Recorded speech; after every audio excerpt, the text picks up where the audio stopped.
So a feisty final practice. What you think? That's what we need. You need that intensity, that ramp up. What, we 2 weeks away? Right. You need to be able to ready to go. You know, the adrenaline should be higher. Everything should be higher, man. Next week's gonna be a completely different team. So, you know, this is a lot of guys' last showing, and you need that, man. Especially, you want to see that drive, especially from that second group. You know, I think that's why it was so important for me to like really amp these guys up, because a lot of guys don't understand the opportunity and the gratitude of just being out here and not knowing this isn't guaranteed, you know. So we need those type of days. I read this defense. Yeah, how have y'all taken to Mike Zimmer's scheme and fitting and really ready to show your best this year? You know, I think it's a combination of both things. I think Mike has done a great job of opening, you know, seeing the film from last year. I was like, hey, Mike, you mind if we keep this in here? We doing this. We had a lot of success, especially to certain looks, things like that. And, you know, he got his hard nose and he got his okays. We can work that in. So I think the combination of, you know, all our minds been really putting to great use. Our morning meetings, you know, the group just keep getting bigger and bigger. Everyone's knowledge of the system. And I think we have a really good chance of being a really, really, really good defense this year. When the practice started today, do you have a feeling that this was going to be feisty, or did it just develop as it went on? I think it just developed as it went on. You know, I think it was kind of like a lot of guys are banged up. You don't really know who's out here. And I don't know, something just kind of like sparked. And I was just like, man, we got to really take this to another level. It don't matter who's out here, who's in here, you know. And I think it started from that 2 minute and just kind of really went on from there. Being the last practice, did it have something to do with it? Ready to go home? I mean, I'm ready to go home. I've been ready to go home. I mean, that ain't changed nothing. But, you know, I just, like I said, it's the last really competitive day. Right. And for a lot of guys, that's probably my last time competing with a couple of those guys. So, you know, I think that took a big part of it, just all of us being together. You have three guys in this rookie class that look like are going to work in and play for you some this year, and Nealon and Leofau and you know, Carson. What do you think of those guys? I really think a lot of Marshawn. I think Marshawn is going to be really, really good. You know, I think he approached this thing the right way of coming in and just being coachable, taking the points, and I think each day he's kind of getting closer to what I'm seeing. You know, I think he's still developing his feel at the pro level, and you know, that feels hard, bro, and it's hard to really grasp because it's different than college, man. And I think Mozzie battled that last year, understanding the feel and the, you know, how strong some of these guys really are and your leverage and, you know, where your most strong point at.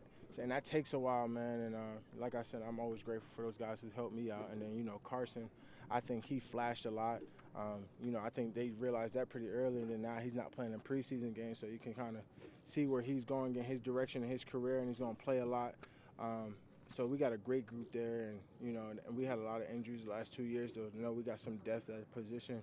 It's really good, and I think Maris is really straining out, man. I think I said even yesterday he's making plays all over. I think, you know, his kind of. I think when you come here and you're like, man, I'm playing all these good guys, and you know, you're still trying to learn the playbook. But I think he got it now. I think he's going to be the guy that's going to surprise a lot of people and probably play. You know, just as much as Marshawn, if not more. Carson's kind of hard because you got two All-Pros, but I think Maris is really going to make that jump. Speaking of the All-Pros. Back at heart, you know, what have you seen from Zeke out here in practice to see that he's ready to go? I mean, I think Zeke's a game-time player. I think Zeke's one of my favorite players of all time. And I think you know, what he shows out here and what he does on game day is like night and day. And it's never really the good looks. I don't think people take and consider what Zeke really does. Zeke's a trucker. Like, he trucks people. He creates movement. You're not going to see out there when we're just tagging off. So you don't really see how great Zeke is until we're in person. I mean, all of it until last year, I think he had over 1,000 yards. So, I mean, he's one of my favorite players of all time. So anytime I get to have him back or have him in this team, bro, I'm pretty happy about it. Speaking of the all-pro corners, how good is it to see Trayvon Diggs not only back out there, but it looks like he's getting back to form quickly. He's talking, you know, during every rep, just seeing that energy from him. Oh, I mean, I love to see. I mean, that's the energy that I've been knew he had. It's just getting him back into that momentum. I think his first couple of days, he's kind of just like, you know, he's trying to get his feet under himself and he's trying to get his feel. And yesterday, I think he was like, man, my legs ain't as good as they used to be. And I think today you really start to see him shining, and he's going to come back a lot sooner than, he anticipated. And I think he's really looking better and better, making plays. He's attacking the ball now instead of just feeling his routes. I mean, we're starting to see that Trayvon Diggs, who's going to make that top 5 corner Diggs. Micah, you mentioned that you're going to do your podcast again. I'm just curious, when you go into another season of doing that, do you take notes to do something different, or how do you kind of approach doing that? I approach it like how I play the football game, man. I think when you kind of love the sport and you kind of watch it and you're just constantly learning, and every day I'm out here, I think I got a good input or idea of what's going on in locker rooms and what's going out there on the field. And man, I kind of like to see y'all opinions too, man. I think everyone has a positive outlook on the game, as long as it's positive. I hate the negative talk about things and players, but as long as it's positive, man, that's really about, because at the end, right, it's kids, it's adults that look at what we say and how we do things, and we always want to be positive, because at the end of the day, this is an entertainment business, right? So we want to put positive entertainment, positive words out there, because at the end of the day, we don't want to degrade or put down anybody. We always want to be as positive as we can. So you're not like the end of it, when fans would say there's a lot of distractions, but you would say no, because I'm doing a podcast, I'm doing my thing. Yeah, I mean, I don't think no one really cares about what I'm doing on a Monday afternoon when I'm at home with my kids. So why would they care if I'm on Xbox, or I'm on? I think we all get our own free time. When y'all away from here, are y'all thinking about me at home? I would hope not. Because you're tweeting and so we have to think we got to follow you and stuff like that. No, you should follow me, but I know at home, at the bar, and I got to watch. Yeah, but I know, but at Tuesday afternoon, I'm at home with my kids. I know you probably not think, I wonder if Mike is doing a podcast. It's 3 o'clock. I wonder what he's going to say. I would hope not. I hope y'all lives it's after it's posted, then I got to worry about it. Yeah, after it's posted, okay. Well, you don't say nothing controversial, then we're good. Yeah, I try not to say controversial, but everyone always is going to be drawn to something. They're going to try to take one word or one phrase. Your body language, like on the draft. Yeah, they're going to take one thing and just be, oh, Mike has said this, he feels it. I mean, we all have opinions. We ain't going to agree to what everyone says. I mean, that's life. Two things.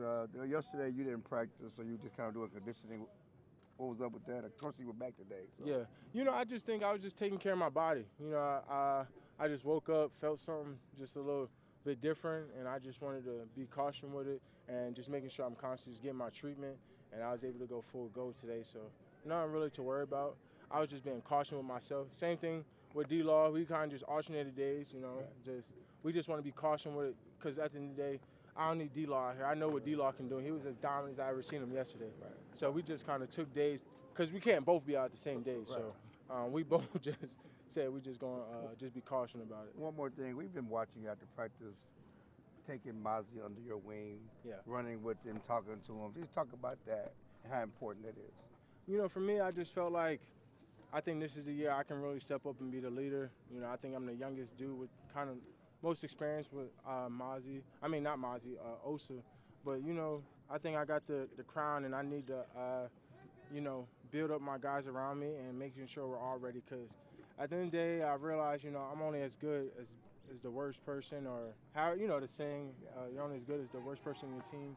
And Mozzie's not even the worst person in the team. The growth he's made, and the thing is, he wants to get better. He's like, you going to be on me today? I was like, hell yeah, I'm going to be on you, bro, because I need you, bro. Like, we need each other. We want to win this championship.